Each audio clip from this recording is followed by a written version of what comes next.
Welcome to Free4All Friday.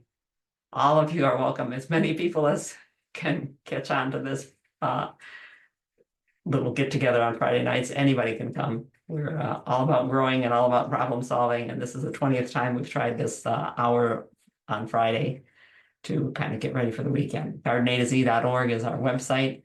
And I'm Janet McConovich. Stephen Nicola is still off today. He's still a bit under the weather, but more important than that, he doesn't have much voice.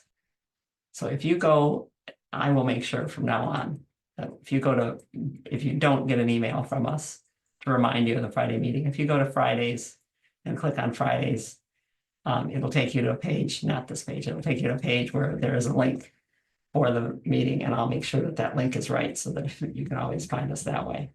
Lots of stuff on the website. There it is. So this link right there is supposed to be updated each week, and I'm going to work on a different way to do it than updating it. But if you click there, that's the way you get in. So before I launch into the things that have happened here that pertain to the garden, that I can tell you about a couple of emails from people asking questions, and a couple of things that I've got on my own. If you have a question, now's the time to put it into chat, or you can raise your hand if you want to talk, because I'd love to hear another voice. It's hard listening to yourself.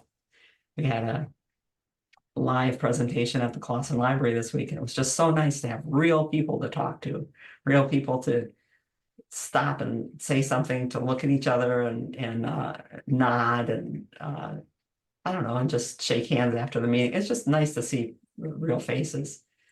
Michelle, is your hand still up? Because if you've got a question. Yes, it is. Okay. Well, I just took a bunch of pictures of a 7-sun that had been left in a pot all summer. And there's quite a few roots that are either curly or at a 90-degree bend. If those, a flare root, will it go down, be thicker to thin, and then go to like a whole bunch of little tiny roots? Flare roots do, yes, they branch at their, as they get away from the plant, the stem, they do branch out. So you get a broom type effect, a handle that gets thicker as it gets to the trunk, thicker and thicker, but then it split as it goes away. And if you have to cut a flare root, it will split again. At first, it'll just split with a whole bunch of little new roots, kind of like the nose of a star-nosed mole. It kind of looks weird, but then as those grow, one of them becomes dominant and stretches out further and leaves the other branches out to the side behind. I'll send you some pictures, and they might be good and for you to, do some pointers and say, these are not flare roots, and I'll see if I'm right. I'd love to look at it. Steve and I can mark it up and use it here. Thank you. We should, since we're talking about roots. Oh, this mouse is so clumsy. There. There's another beautiful Japanese maple biting the dust because there was a bad potting practice that whoever produced it and whoever planted it didn't recognize what the trunk flare is. So we got sent the picture that said, is there any hope for this Japanese maple? It leafed out in the spring and then lost all its leaves. It's trying to leaf out again. It's got some buds on it, but is it okay? I said, well, show me the base of the trunk. Show me what's going on, because that's classic for a girdling root. First time I ever saw it was when I left a string around the base of a new tree that we'd put in, and it leafed out gloriously in the spring. I mean, just wonderful, because water is able to come up through the heartwood, comes up through the middle of the trunk and helps the leaves fill out. But then the leaves can't send their starch back down to the roots because the cambium is squeezed shut. And so everything just dries up and falls off. I found that I'd left a string on it. That's when I first saw it. But now that's classic for when the trunk runs into the root itself. So here's what the base looks like. And you can see that this root coming out here curves around, probably out to where the original root ball was, and then back around. There's another one going around the backside here. And these are not flare roots. They're pretty consistent in terms of size. I mean, they're big roots, but this part that gets thicker, wider in diameter, you can see the change in the color and bark. That's the graft union. And the graft union is tends to get thickened, but the flare is actually down below. Here's one that we dug up, and to show you what I mean, here is the graft union. See, it's gotten thicker here. And that part is buried, or was buried on this tree, and the roots grew from here and wrapped around the trunk and were killing it.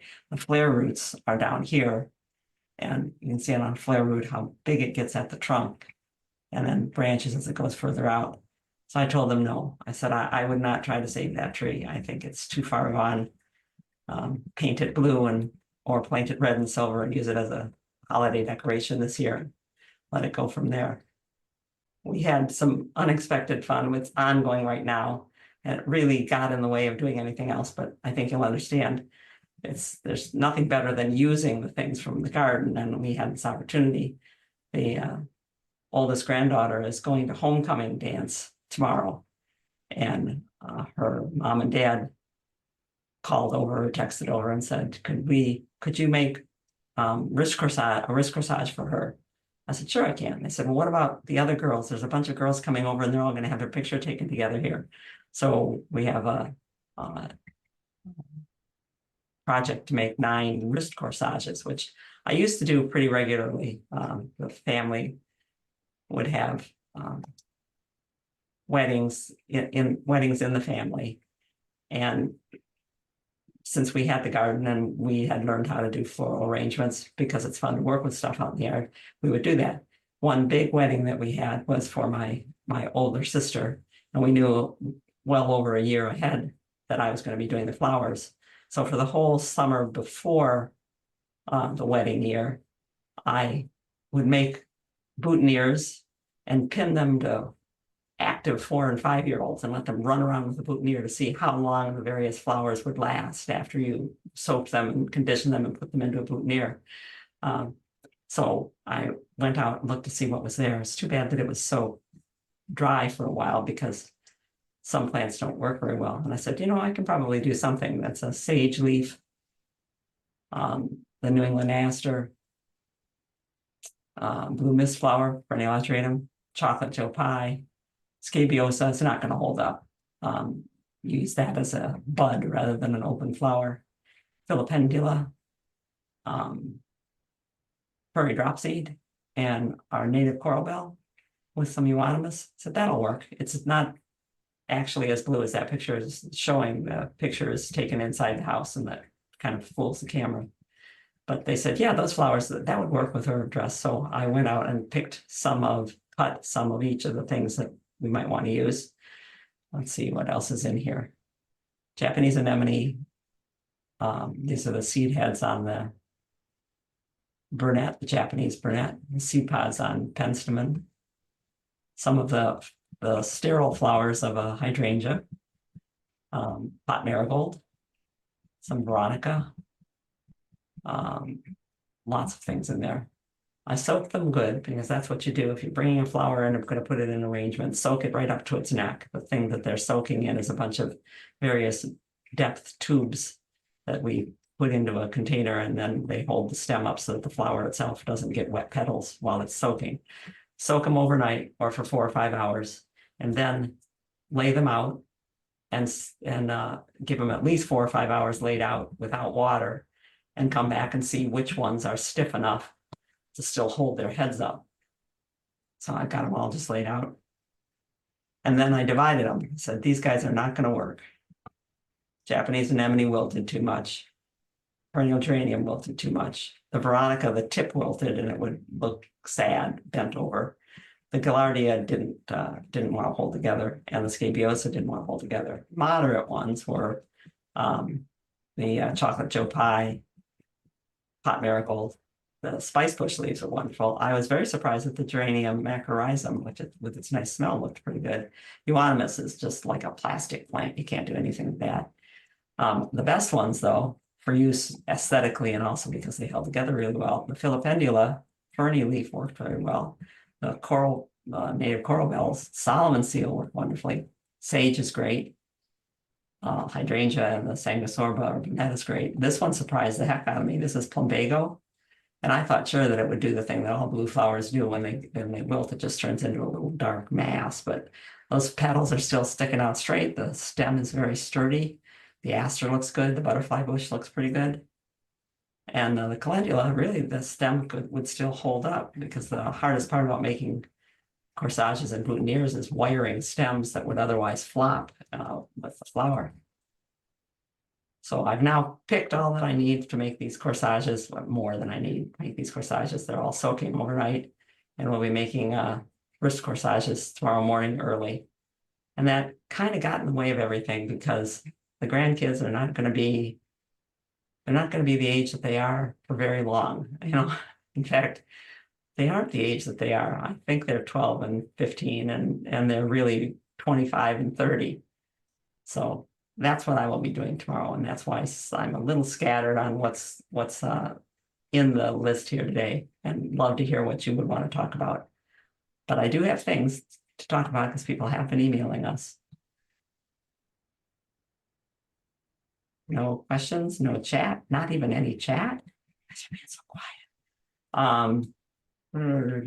Saving a boxwood that's thin. Oh, let me correct something from last week first. Barb had asked about, had sent us pictures of the boxwood tree moth and the boxwood caterpillar. And someone asked whether or not we needed to report it if we saw boxwood. And I said, the box tree moth. I said, no, you don't have to. It's here already. And it's called box tree moth, because they call it box in Europe, and they got to name the insect. But it is boxwood we're talking about. There are places that are already quarantined. Most of Southeast Michigan is quarantined. I think I'm back here. So that's the caterpillar. Thank you, Barb. And the moth. And this is what the damage looks like. They eat the leaves 3 generations a year. They come up, they eat the leaves. They change into a moth, they lay eggs, they come back again and eat the leaves again, and they eat so much that they start scraping the bark off of things. And you can tell that it's that and not boxwood psyllid or boxwood leaf miner, because the leaf is gone. I mean, all that's left is the outside rib. It's all that's left there. There's webbing from where the caterpillars work back and forth, and frass. This stuff right there is the excrement from the caterpillars. And if you keep an eye on your boxwood, you'll see them come in. So if you want to make a report, box tree moth, if you Google box tree moth, Michigan DNR, it'll take you straight to the report pages to say, I'm seeing it. So what you're going to get, well, that's what I want to share. Share. So what they're looking for, there is a map associated with this that shows that Southeast Michigan is already quarantined. It's already been reported in 5-6 counties in Southeast Michigan. So all of Southeast Michigan, there's no reason to report. And I was limiting my advice to people in Southeast Michigan, and I shouldn't have been doing that, because there's other places in Michigan. Once they quarantine an area, the Michigan Department of Agriculture, it means that no boxwoods can move from, like a nursery that's growing boxwoods can't send them outside that area. And the quarantine is expected to spread, and it'll spread based on reports like this. So the box tree moth, you fill in your name, your address, etc. And you'll get to this if you do box tree moth Michigan DNR and click on the link. It'll take you right here. So you get your contact information, and then you tell them where it is, and you tell them where it is by clicking on the map where you are, and it'll fill in the latitude, longitude, what county that is, so that they've got their details of where it is.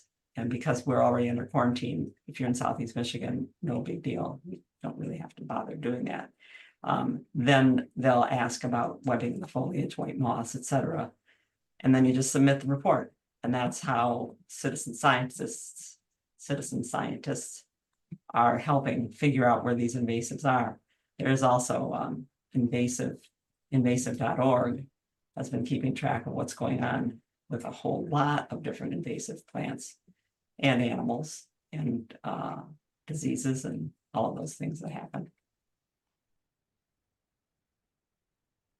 So, as well as this box report, Teresa sent in a picture of her boxwood. She said, it's really thin. Can I save it? Can these boxwoods be saved?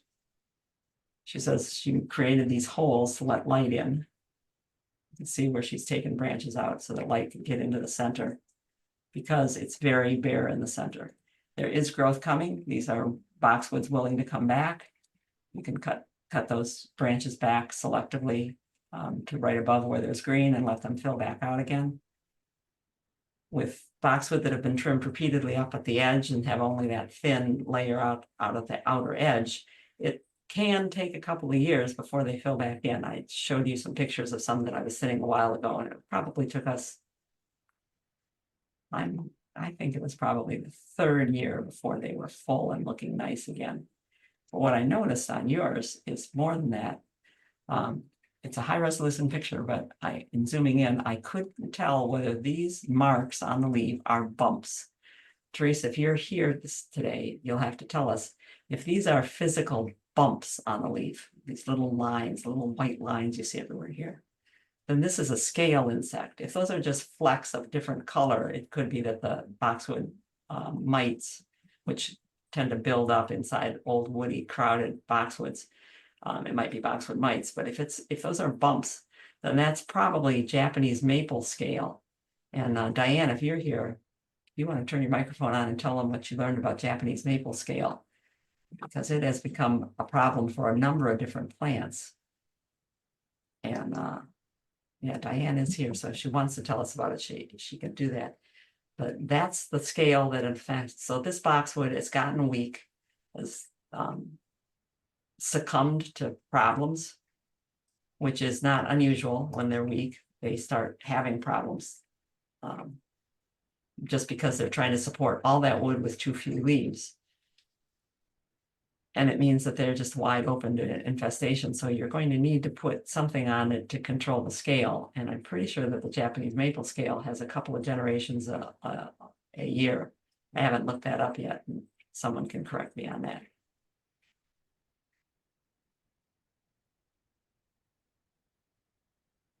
No questions? No noise? Not enough of us here. At the Clausen Library, we were talking about this. I have another question of woods. Last week, we looked at whether it was chicken of the woods or turkey tail. And for some reason, this picture wouldn't show last time, but this is chicken. This is chicken of the woods or chicken fungus, or hen of the woods. It's beautiful, roughly edged. It usually grows on, and here it is on a rotting old log. This one is probably turkey tail. The person who was asking asked if it might be chicken of the woods. I said, that's probably turkey tail. So isn't that beautiful? It's called the conch, and it grows on the side of a living tree. So Barb sent in this picture. She said, do you have any idea what mushroom this is?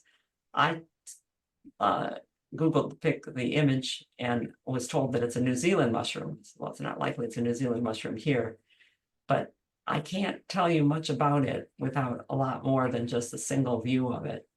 The guide that I like to use the most for ID, I've got a bunch of different mushroom books, the toxicology of mushrooms, the pharmacopoeia of mushrooms, but the identifying them, I like the way the Audubon book is set up, because you look at a group based on a basic shape, a stalk with a fragile and gilled mushrooms. And then it will give you various, so some are in clumps, some are more umbrella-like, and it'll tell you that you can go to pages, etc., 22 to 24 to look at it if they look kind of like that. And from there, once you get to the mushrooms, it'll tell you about to look underneath it as to whether the gills, these ribs underneath the mushroom, are they attached? Are they loose?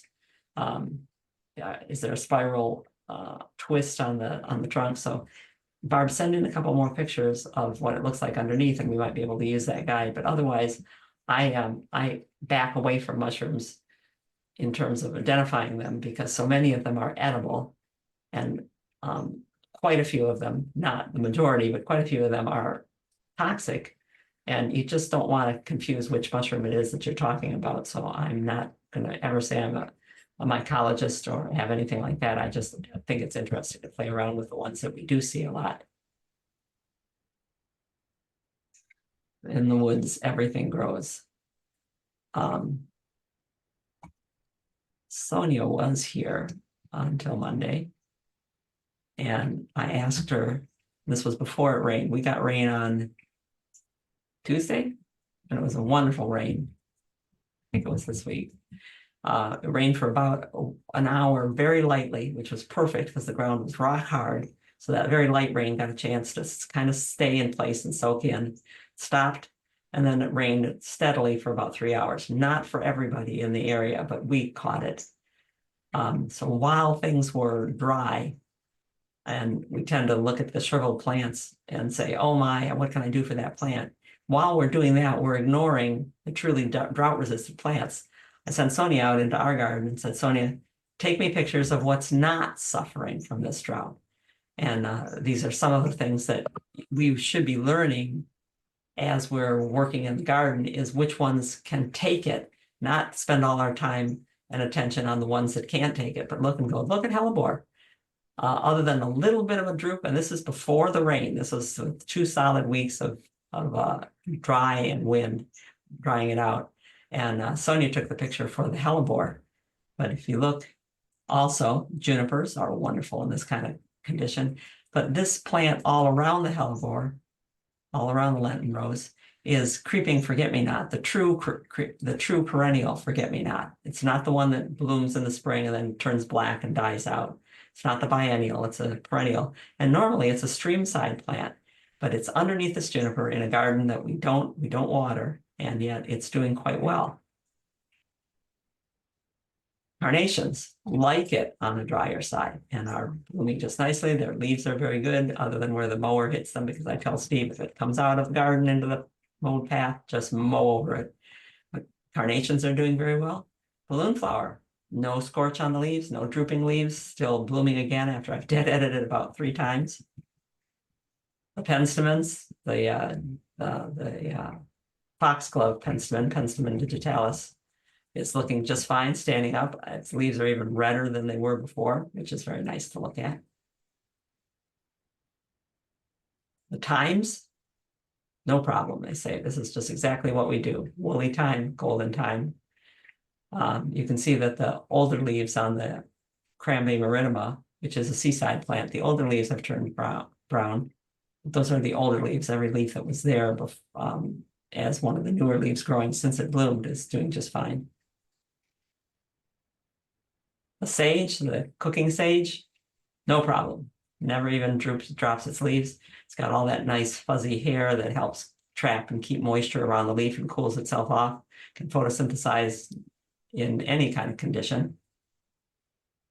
Plumbago. Now, with the caveat that plumbago is doing really well when it's in part shade.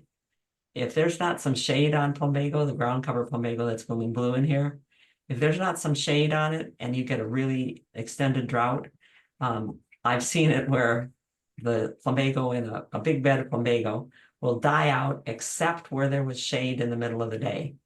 Like you can see the outline of the tree that was shading that area. So plumbago is quite drought resistant as long as you give it a chance to get some relief in the middle of the day. Isn't that beautiful blue? I just love that plant. The Ophiopogon, this is a relative of Liriope or lily turf, and this is called black mondo grass. It says, no problem. I've got waxy coating on this. I'm not losing any moisture anywhere. And new foliage coming out all over it, new blooms coming out all over it. This is Corylus lutea, the yellow golden bleeding heart. And you can see from the looks of the hosta behind it how dry it is here. These wood poppy has gone down to drought too. But this plant is, I just love golden bleeding heart. In the shade, it just keeps on going. It blooms in the springtime and then has another flush of bloom and another flush of bloom. The foliage looks good all the time. These are the things we should be watching out for. And the geranium macrorrhizum, where it's got some shade, is looking really good. The turtle head, if it's in part shade, this is in part shade, and despite the drought, it's still blooming and still looking pretty good. But 40 feet away, here's turtle head in more shade and competing with a pine tree. So drought tolerance, drought resistance can be a function of location as well as anything else. It's just these are same day, just a minute apart. Things that she didn't take pictures of because there's a lot going on out there. It's the Solomon seal is wonderful. Leatherleaf viburnum looks good. The bottlebrush buckeye looks good. Those are the things to pay attention to. And I think that if we do more of that, paying attention to the winners and getting rid of the losers, we'll all be happier in the garden because we won't have to avert our eyes from the sufferers on a regular basis. Any questions about any of that? 14 new messages. Susanna's had her hand up for quite a while. I don't know if she's got a question. Oh, I'm sorry, Suzanne, you go ahead and talk. That's okay. We'll stay on this. I just, that last picture you had looked like bunchberry, dogwood. This is a twofold question. I have an area in a deep, dense or deep wet shade, damp shade, that I've had a real problem with slugs. Is that bunchberry? That is bunchberry. Okay. It used to be Pinus canadensis. It's got a ridiculously long name now. Yeah. Yeah. Yeah, it's corn. It's a corn. Pseudo-cami daphne, pseudo-cami something or other. Right. It's the second name. Yeah, it's a terrible name, but Yeah. we'll call it bunchberry. All right. That's my second question. I've got the first question is, I've had a real serious slug problem. It just they devour everything, no matter what. I use diatomaceous earth. And you say it's wet. It's wet as well as shady. Yes, it's damp as well as shady, and it probably getting too much moisture from sprinklers, but it's always wet. So I cleared all the old mulch out, and I think the last week Friday session you said if you've had a slug problem, leave it bare. Don't put new mulch down. Leave it bare for the winter. Leave it bare for the late winter. During the winter, the true winter, which is not now, but Yeah. during the true winter, the mulch is not going to make a difference for the slugs. But next spring, late winter, early spring, make Trap them. it's cleared Trap out. them. So if you've got it cleared out now, you can leave it cleared out. And then in the early spring, that's when you put your traps out there to catch those that overwintered before they're laying their eggs for the year, which then become. Yeah. Yeah, so you can put traps out now. You probably catch a lot of slugs now. But the Okay. important ones to catch are the ones that survive the winter. Okay. So do I put down a layer of mulch right now? I just ordered some triple shredded hardwood mulch. I was going to put some in that bed, but if I should leave it bare. Are there plants that would appreciate the protection in the wintertime? Because the plants are kind of paramount for me, is that Yeah. because you're going to have to take it off in the spring, and if there's no plants that are worth protecting in there, then take it off. Leave it off. Yeah, I'm taking all the hostas out because it's a losing battle between the deer and the slugs. So all the hostas are coming out, and I'm having some success with European ginger and wild ginger and a wild Rodgersia, just little bitty things. So I mean, I might just mulch around them. Yeah, do that. Protect them. These slugs are actually eating Pachysandra. Yeah. That's amazing to me. That is a slug problem. Slugs will eat almost anything, and when the numbers get high, I've seen them. I came out one day on some little balloon flowers that I just planted, just one stalk balloon flowers, and all of them had no leaves on them. And I thought, well, there was still a slug hanging from the little stump of what the leaf. They had eaten all the leaves off of all of them overnight, and yeah, that's a lot of slugs. That's worth putting slug traps out for. So that's just a piece of cardboard or piece of yeah, plywood. Pauline Banier, the hosta lady, who put her kids through college breeding hostas and had a city lot with no lawn anywhere, just hosta beds everywhere. She had boards, 2x4s around the edges of the beds, and she would just flip them over every day, and there'd be slugs on them, and Break she, off the slugs. yeah, yep. So a board, a piece of cardboard. I use the newspaper because I like to just rip off the paper and crumple it up and throw that away. Oh, And, okay.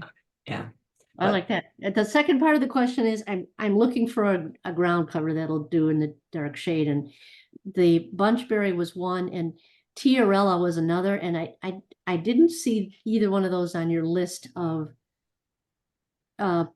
suggested ground covers for shade. Is, I'm surprised that the tiarella wasn't, because it is a great one, as long as it's Okay. as long as it's the species tiarella. Some of the hybrids, most of the hybrids and selections tend to be clump forming. You want this, you want this. no, I don't, yeah, I don't want the clump form. Yeah. Okay, Okay, but bunchberry is the one that would also work, right? yes, It's lovely, okay, because this is all under the dogwood tree anyway, so it'll be consistent. well, Thank you. thanks for bringing that up, and I wish you the best. Thank you. What about in chat, Margaret? Is there anything going on in chat that we can talk about? For some reason, my chat will not roll. I don't know why. It says 15 new messages, but it won't go anywhere. There we go. Creeping forget-me-not. Carol is asking about the creeping forget-me-not that I asked about. She said, is that Omphaloides verna? It is not. It is not an Omphaloides. The creeping forget-me-not that I showed you is drought tolerant, is Myosotis, which is forget-me-nots. It's Myosotis scorpioides. Think of scorpion. The flower cluster comes out in a curl like the tail of a scorpion. So Myosotis scorpioides is not native here, although it acts like a native. It probably came across with the Vikings, is what because it's been here and across Canada since before the Europeans got here. They thought it was native, and then now it's been taxed as not native. How do I looked that up. I thought it needed wet. So did I. But I just for the heck of it, I put a piece of it there by the juniper. And I just put a piece of it there 3 years ago, and it is spreading. It's been blooming all summer long. It's growing under the juniper in a dry garden, and now with the drought. So go figure. It's blooming more around the edge of our pond, certainly, than it is elsewhere, but Because I wanted it, and then when I looked it up, I went, well, mine is wet and then very rock hard dry, and I didn't figure it would do it. Our first creeping forget-me-not, perennial creeping forget-me-not came from a canoe trip. We were doing our usual canoeing. When we go canoeing, Steve fishes and I paddle from the back. And I'm not a very good paddler. I don't switch sides often enough. So we tend to zigzag down the river. And I bumped into the bank and broke loose a clump of this stuff that went floating ahead of us. So we caught up with it, and Steve scooped it up. I said, what is it? He says, I don't know. We took it home and planted it, and we called it canoe blue for years until I spent some time figuring out what it was. But it was growing right on the edge of the water. And when we put it at the edge of our pond at our old house. And it would, every summer, it would grow out and lay out on the pond. So we thought, oh, good, this one likes water. But there it is in a dry area. So, okay. For some reason, my chat is not cooperating. I don't know how I managed to do this, but I can't seem to get it to pretend. I don't see any other questions in chat. Diane says hen of the woods and chicken of the woods are different mushrooms. Chicken of the woods is the one in your photo, also known as sulfur shelf. Thank you. Thank you very much. So that nice fluffy one, chicken of the woods. And Barbara says she's going to send more pictures of her mushroom, which is probably not a New Zealand mushroom. Yeah. Diane, who has dealt with Japanese maple scale on various plants, quite a few plants in her yard were showing scale. It's mostly been on the wood, and that's certainly what I found when I went looking, is on the wood. But I can't think of any other scale that would get on boxwood, so I will depend on trees to let us know whether those were bumps or whether those leaves were just that scarred from boxwood mite. Let's see. Okay, I'm just looking through chat. If you have a chat question that didn't get answered, now that I figured out how to do this, My question was, when you had that mushroom growing on a living tree, does that mean the tree is in decline it and means it's rotting on the inside and we just don't know it yet? it does indicate that there's a fungus growing within the tree. And depending on which fungus it is, it can be devastating. It can be the tree is on its way out. But it can go for a long time because you can get a channel of fungus that invades part of the tree, but the tree compartmentalizes the damage and grows around it, and the fungus can't move out into living cells. Some fungi can't move out into living cells.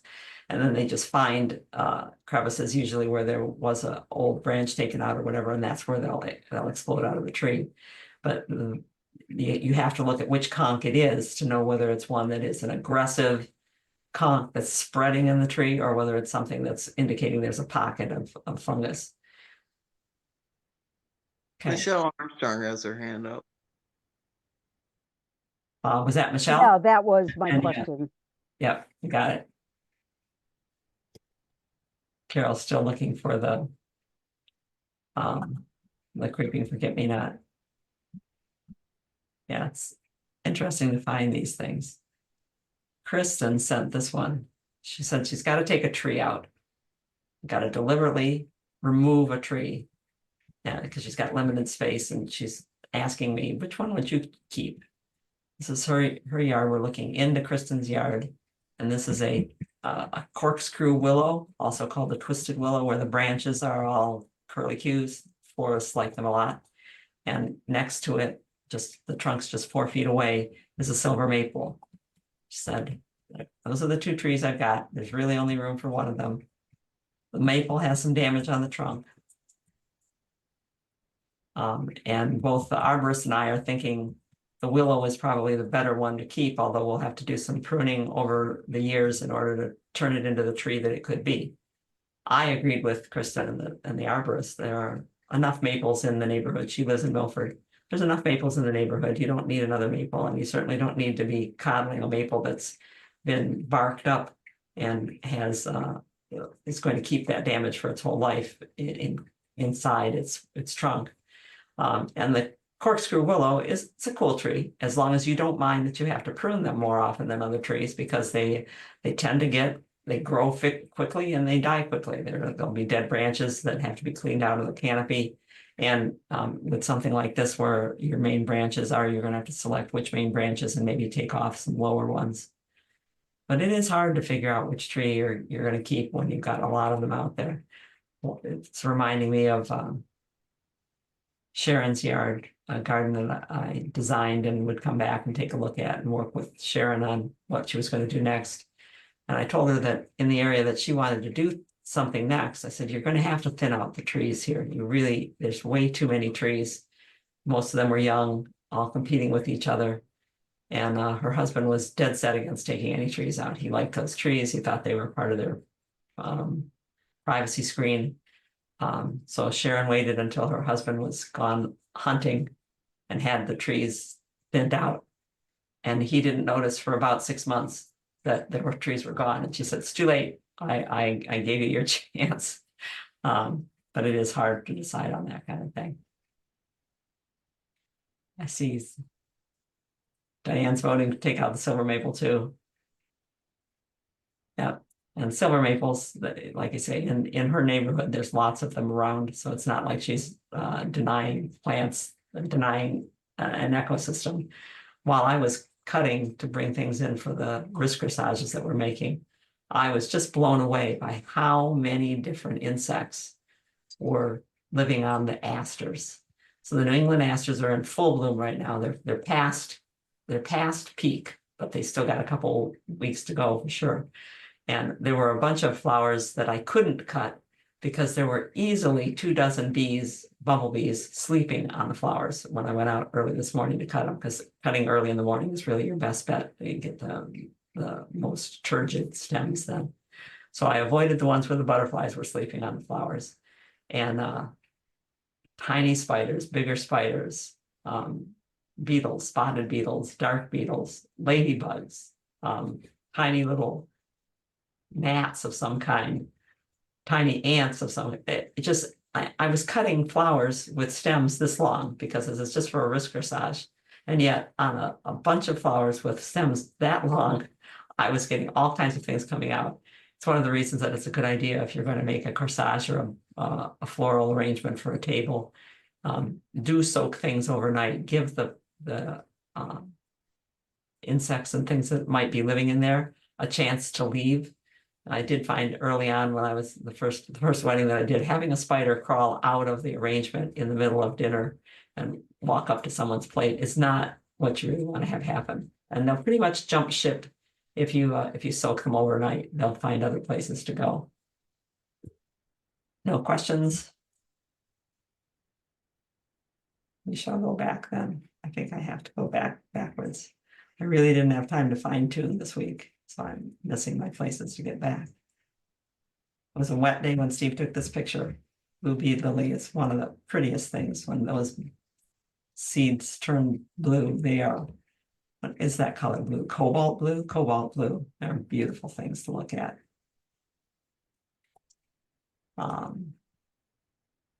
Great tools. Oh, spider food. We don't have to look at pictures here really, but I thought it was cute. Someone was wondering last week whether spiders would eat the box tree moth caterpillars, and spiders eat almost anything. So I just poked around a little bit, and I loved it that they'll even eat frogs, lizards, and centipedes if they're big enough, and other spiders. But like they said in this kids program here, spiders can be picky eaters. And earlier in this Friday series, I'm pretty sure it was in the Friday series, we showed you the spider that I found around the edge of my pond that was bright red legs, red body, that specializes in eating the wood lice, the roly-polies that run around out in the debris in a moist garden. So some spiders are a little bit picky, but we'll have to try when we find little, because it'd have to be littler than the spider, probably. Little caterpillars of the box tree moth. We'll have to fling them into some of the webs and see whether the spiders take them or not, because what do they eat? I have often asked, there it is, what do spiders eat when there are no bugs? What can I feed a spider in my house? I've often wondered, okay, I got spider webs in the corners because we trade off vacuuming the house, and Stephen is not in the routine of using the crevice tool to go around the corners as I am. So when it's my turn, I generally find spider webs in the corners, and I often wonder, especially the tiny spiders, I go, what are these tiny spiders eating? There must be, as one of the poets say, no bug is so small that there's not another bug on them. Yeah, I think there's a lot going on that we don't really want to know about in our houses, in our biomes that we live in.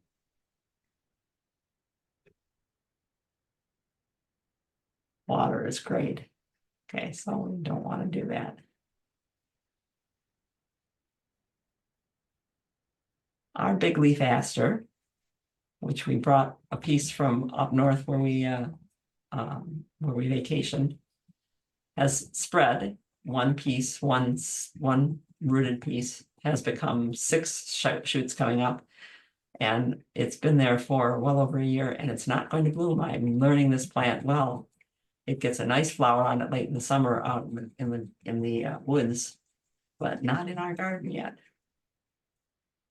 Jack-o'-lantern pulpit is another good one for the damp, shady area. We have 2 hands up. I don't know if those are questions. Probably, let's see. So why this?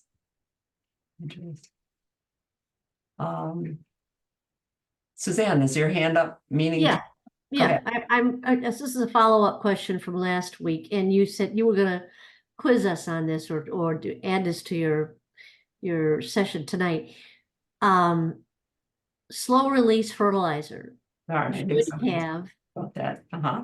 should have insoluble nitrogen. I've got one bag that doesn't just says nitrogen, and then it talks about insoluble or soluble potash.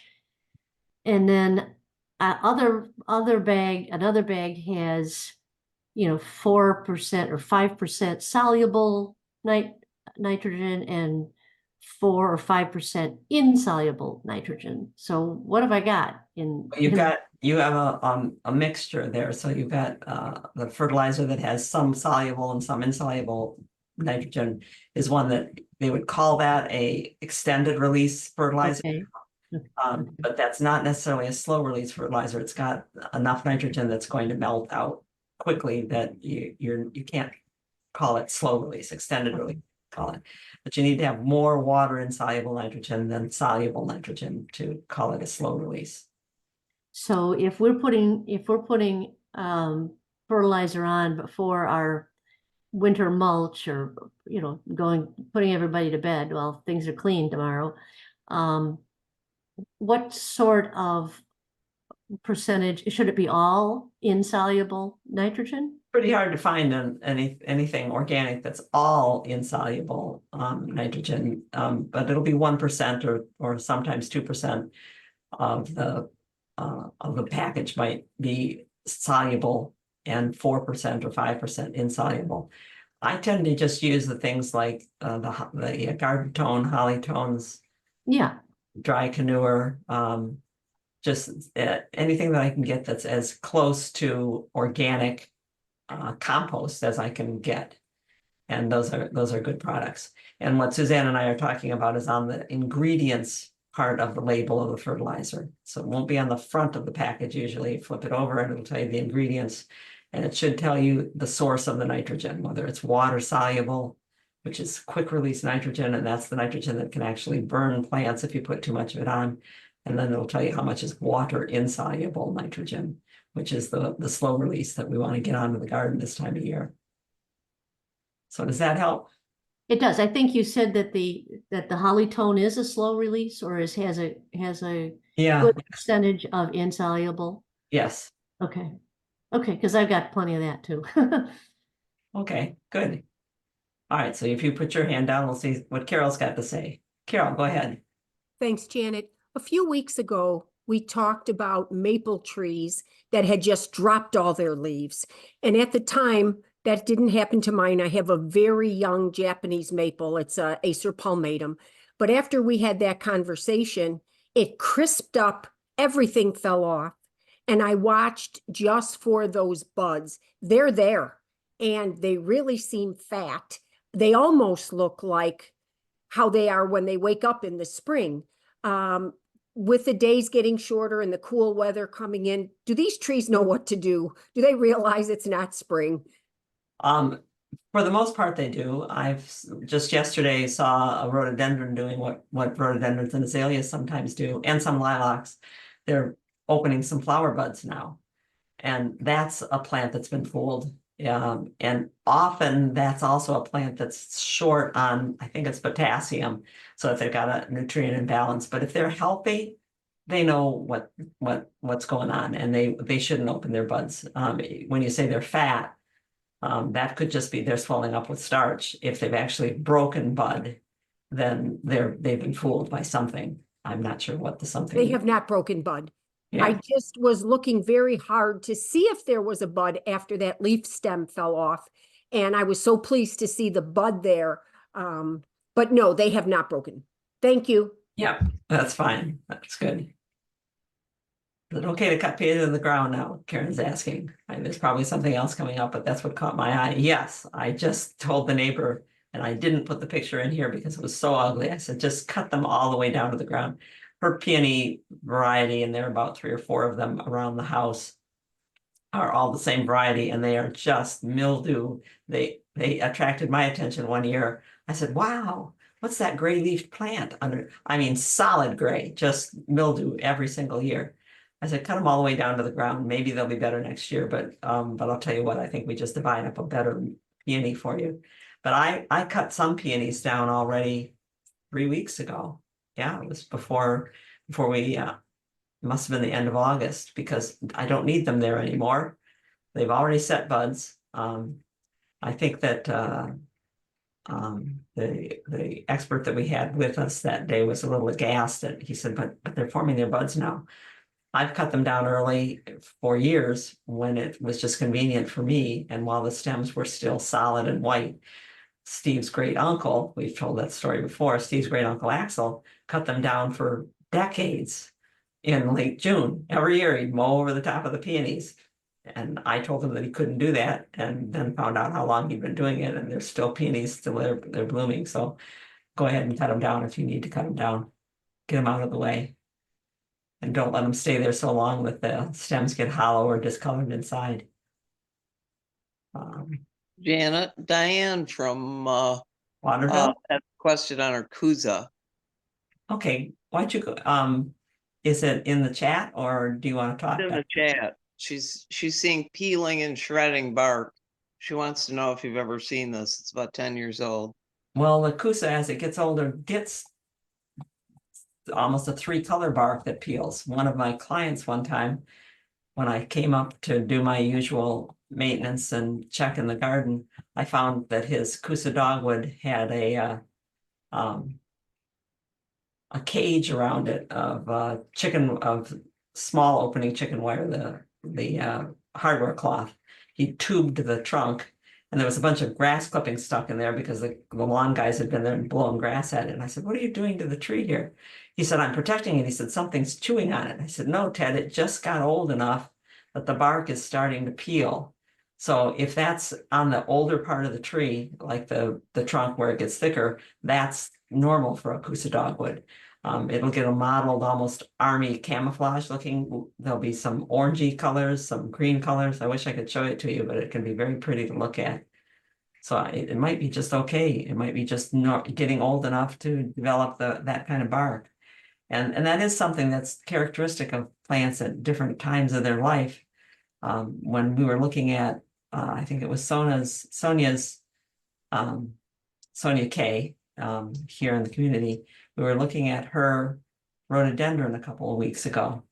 And the rhododendron had bark that was starting to lift and peel, but the diameter of the stem was much smaller than what I would normally see a rhododendron getting that kind of bark. That normally the rhododendron trunk would be bigger and older before it got that kind of bark. So this rhododendron is not growing well, but becoming old. So it's not getting to be a big trunk, but the bark is old enough that it's beginning to peel. So if yours is getting some heft to it and it's beginning to peel, you're probably okay. Is it okay to move peonies now? Yeah, now is really the best time to move peonies. The roots are much less likely to break. In the springtime. They tend to be kind of brittle. Doesn't kill the plant, but it can be distressing to break so many roots. So yeah, this time of year you can cut them. I cut them all the way down before I move them, because it's a lot easier to figure out where you're going to put it if you don't have leaves rattling in your face and you're going to cut them down anyway. So I cut them down, and generally when I move them, I also divide them. If you move the entire peony root, you're moving a big mass, a really big mass of plants. So yeah, go ahead and move them. Take your time. And we'll go back to someone. We've got 4 minutes. 4 minutes. Then I think, where'd it go? I think we need to give a holler to the tool that, now I've forgotten who handymen and women and gardeners have in common. We like good tools. Ingenious people with broad experience. I took this picture for Steve. He was not home. And I said, look, Steve, I am wearing all new clothes. I can't remember when I wore all new clothes. I have new suspenders on, my new pants. And I brought the picture out because that's my favorite tool. When people say, what tool is indispensable to you in the garden? It's my pants that have the padded knees in them. So this, there's a pocket here that opens on the bottom, and I slide a pad up into that pocket, and then there's a little fold to slide it into. And that keeps the knee pad right where I want it. The pad itself, the pocket itself, is made of Kevlar, so it doesn't rip, and it doesn't let stones and thorns get through to me, which is really kind of nice. So that's my favorite tool, and now I've forgotten. It might have been Barb sent the picture of this power pruner, which she just loves. So it's a power assist pruner, and she's able, with diminishing hand strength, to still prune what she wants to prune. Now, we saw power pruners at work at Longwood Gardens. The arborists there swear by them. Theirs are, the battery pack is something you wear on your waist, so that you don't even have the weight of the battery pack in your. I went looking to see if my notes said which company makes them. I'm not sure, but Barb says she recommends this one highly. So if you're looking for new tools, there are a lot more power assist tools than there were once upon a time. So me and the horse. So we'll wrap it up with that, unless there is a big dark brown spider. It bit you when you were, okay, Michelle, you watched this spider bite you? I'm surprised. I sure did. It was on just below my thumb, and I went to flick it off and it bit me. I used my bug thing to suck on it, and I don't know what it does, but it that helped. Yeah, it does hurt too. Yeah, spider bites, I can tell a spider bite. I don't know if other people know that there's always two holes. Spiders bite with, so there's always a double hole, a double sting where the Oh spider. yeah, well, I watched this thing. I wasn't expecting it to bite me before I flicked it, and it did. Probably one of the wolf type spiders. They What are, it looked like to me. yeah.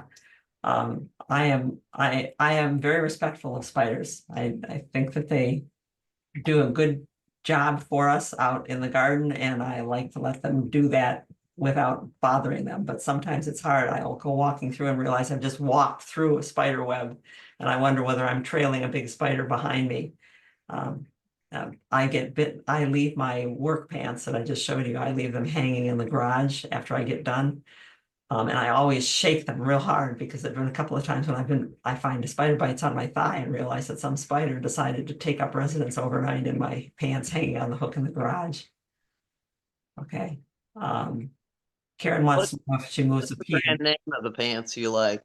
The pants that I like so much are made by Blacklader, Blaklader, Blacklader. There are Duluth Trading Company makes them. There's another pair with the green knees. Uh-oh. What are we asking for here? The dog is asking for something. She says, I know it's 8 o'clock. I find that the ones from Duluth, I liked them. They're a nice lightweight. The pad was a good pad, but the fit on them for me was that the pad was too low. The pad was never under my knee. It was always missing my knee. So I like the Blackladers better. Expensive pants, but they last me for a good 4 years or so. And Karen wants to know if she's moving a peony that was affected by black walnut and it stunted it. Will it still be affected by the juglone if you move it elsewhere? No, it'll recover from that. It might take it a year to recover, but the juglone is not it's not changing the genetics or anything of the peony.